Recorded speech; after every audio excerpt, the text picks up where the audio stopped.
Good morning. It is great to have you with us here today. Um, I am excited about this opportunity to share what I'm going to share with you because it has affected me personally. Ever have one of those teachings from the Bible that just kind of stick with you? You just never look at the passage the same again. Well, this is one of those for me, and I think it's going to encourage you as we go through a busy season through the end of the year. As I'm filming this right now, it's waking up around my neighborhood, so you're probably going to hear the dog barking because the neighbors are going to school, and the garbage trucks are coming by because everyone had to get their garbage out this morning, and it's just kind of the life that is happening around us, and it also speaks to this season, kind of the the garbage trucks and the kids and all of that is also happening right now, and so as we dive into this, we'll call it a meditation thought this morning. This has just really helped me throughout my life in the busyness of life. The simple thought from the Bible.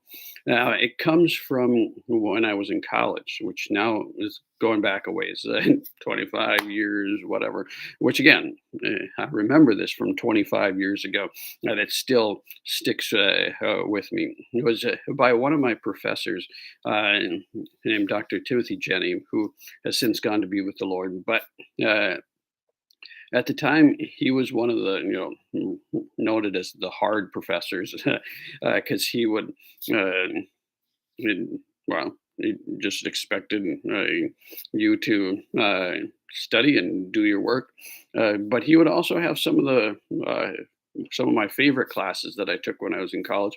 Like one time, I took Hebrews from him, and just to give you a context of, and he would take the first half of the semester, and we didn't even look at Hebrews. Basically, we just looked at the area around what was going on at the time, and just unpack all of that. And then when we finally got to Hebrews, he'd come into class, just open his Bible, he'd start at the first, excuse me, from the first verse, and work our way through the whole book over the course of the rest of the semester.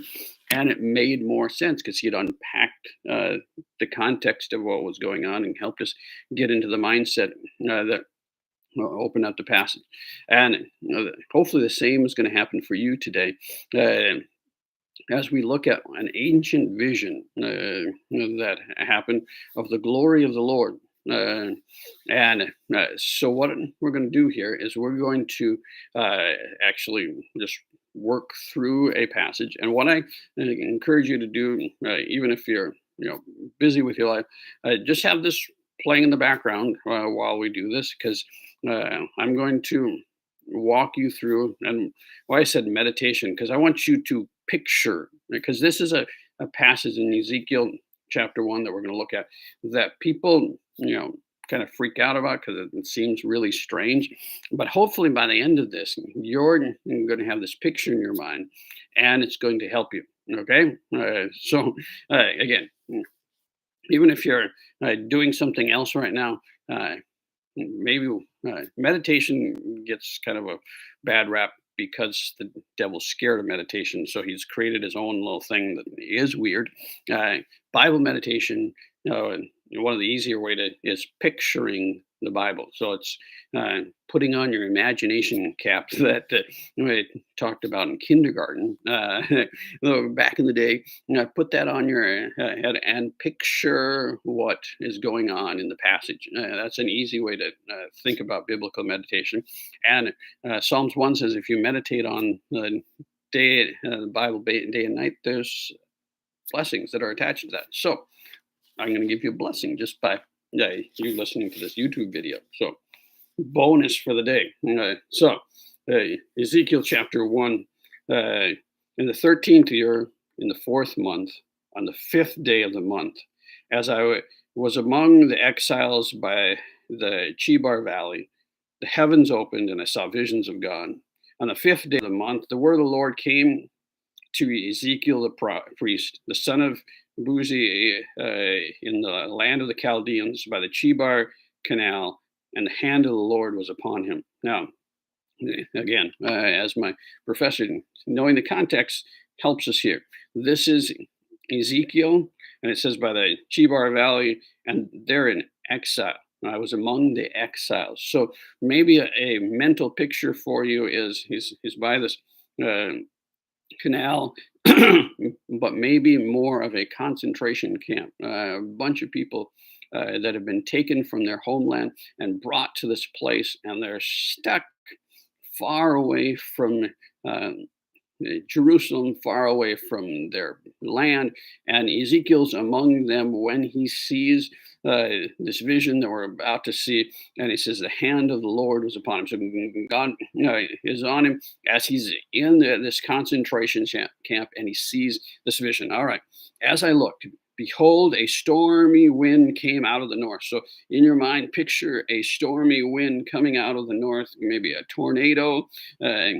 And a great cloud with brightness around it, and fire flashing forth continually in the midst of the fire, as it were gleaming metal. So there's this storm coming towards you as you picture this in your mind out of the north, and with a great cloud with brightness all around it. So there's just this flashing of lightning and going back and forth in the midst. It's glowing. This can you picture it? Because if you're not picturing it, you're missing out here. This cloud coming towards us, with light flashing, and from the midst came the likeness of four living creatures, and this was their appearance. They had a human likeness, but each had four faces and each had four wings. Now again, this seems weird. Picture it. That's the goal here. Picture it in your mind.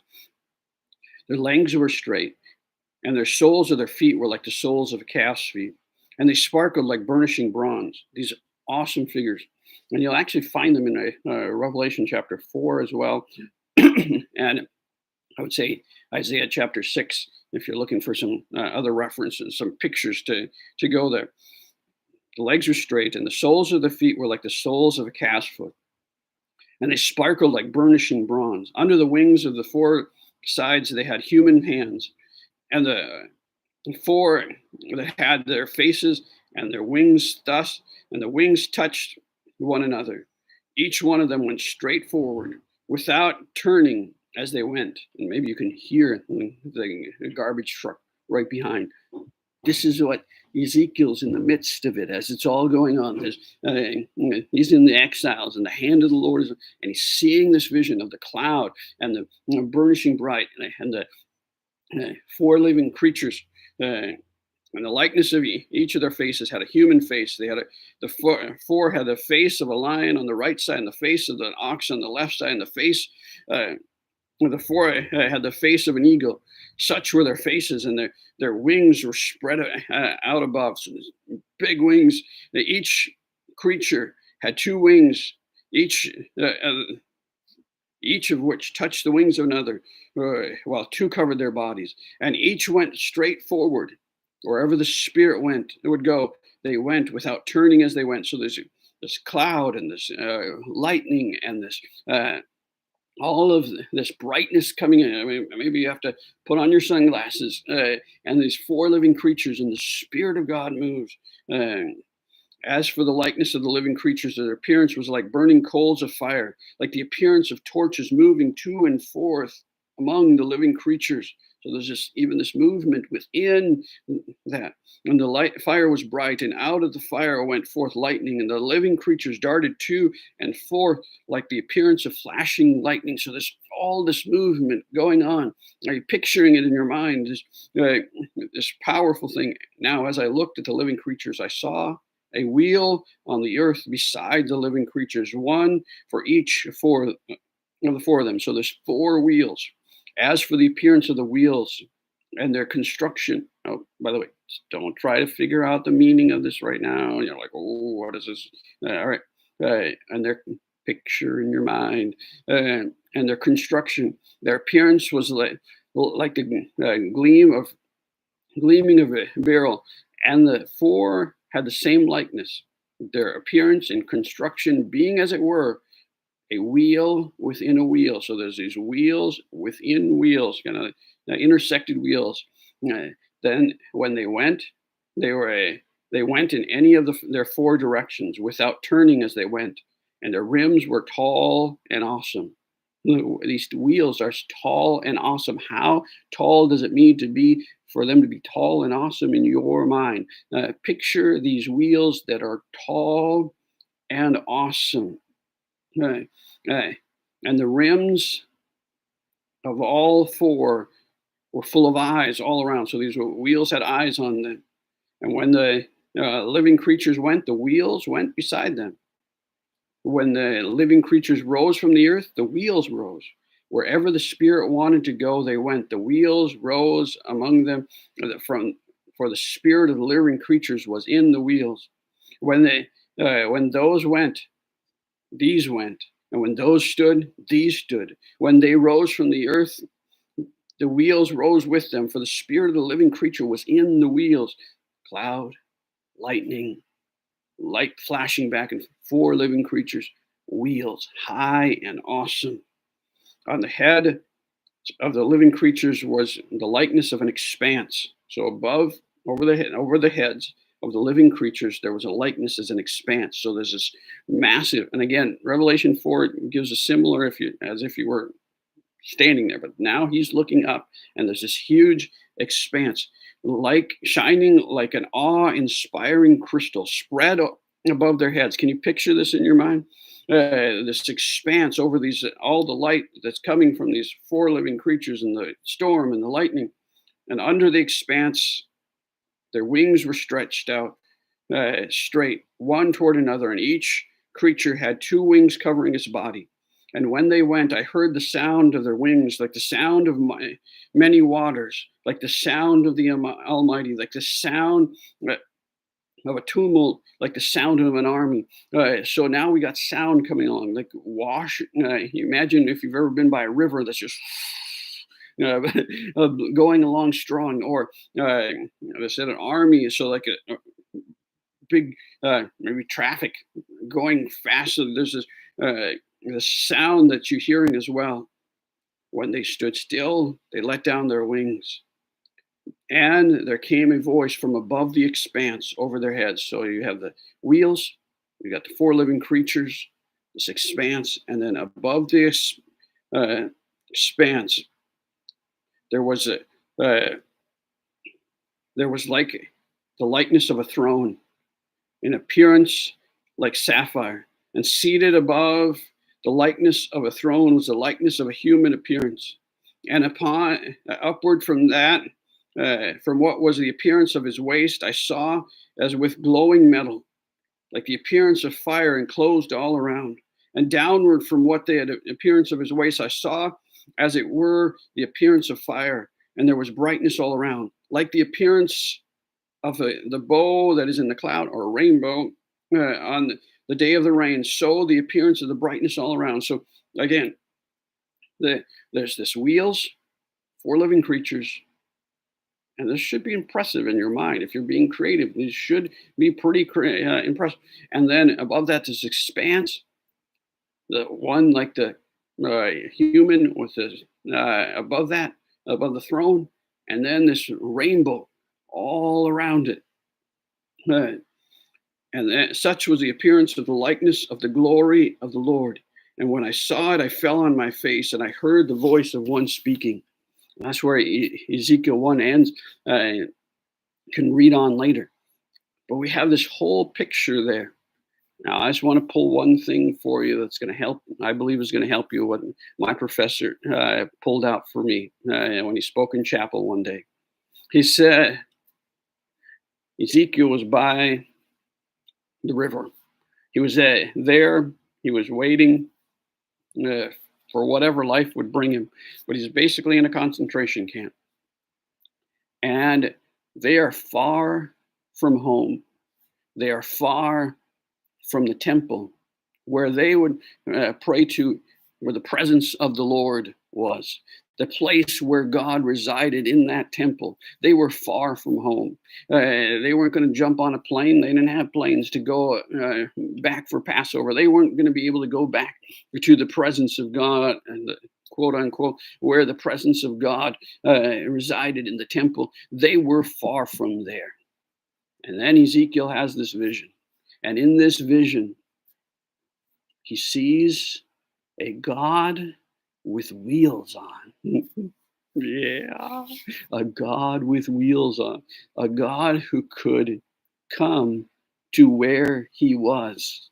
He could come even though they were far from where they would think the presence of God was. They have a God with wheels who can come to where they are. And they may feel far from the presence of God, but they have a God who, big 4x4, get through all the gunk and the mess and come to where they are. That he saw the presence of God with wheels on. And that speaks to us today too. We have a God with wheels. Maybe you're going through this busy season, and when you're in Walmart, you need to picture that the presence of God comes there too. And it's crazy and it's busy, or you're preparing for some kids' performance and it feels crazy and it feels busy. We have a God with wheels that comes to us. In the busyness of garbage trucks going on behind me, we have a God that comes to us.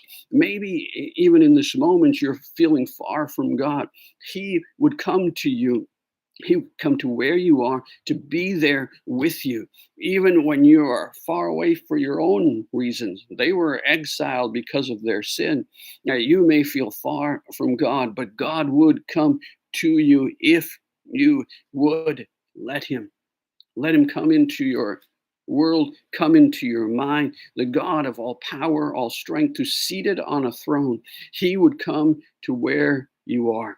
I want to encourage you today to get that picture solid, because it wasn't a God of, this is an awesome, powerful picture.